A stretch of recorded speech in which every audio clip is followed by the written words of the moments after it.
welcome to the 6th and final day of World Music Therapy Week. In today's video, we're going to explore how music therapy can support sensory regulation.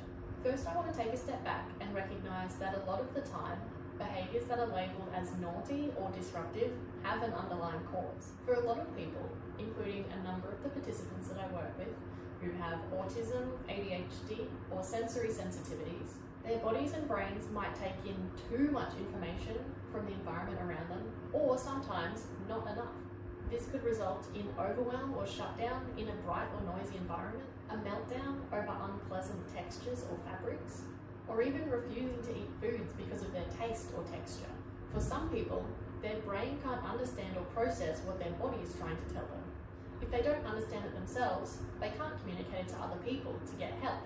It must be so frustrating to know that your body needs something, but not being able to pinpoint what. Or, in some cases, not having the tools to communicate what you need to others. In music therapy, our participants have access to fidgets,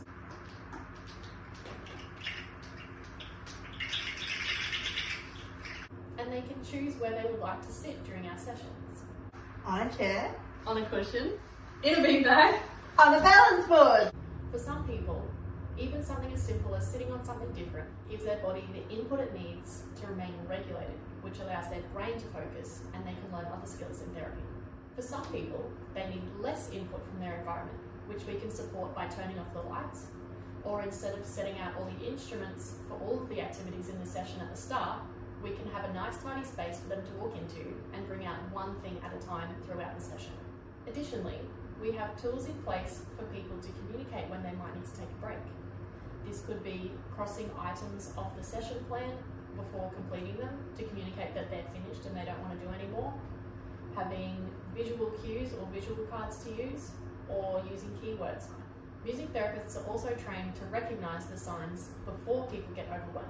So in a lot of my sessions, I use brain breaks, maybe movement activities or a fun game between other activities that might feel like a cognitive load to help my participants not to feel overwhelmed.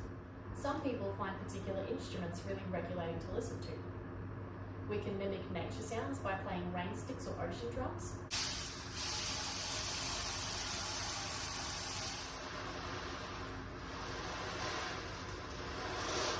Or some people really enjoy feeling the deep vibrations that come from playing big instruments like gathering drums or log drums.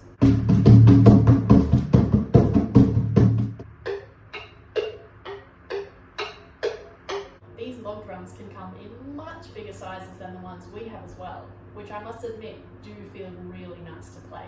Even simple repetitive rhythms, melodies or chords played on guitar, keyboard, drums and other instruments can be really grounding. Playing a steady beat that our bodies can attune to can help us slow down without us even realising.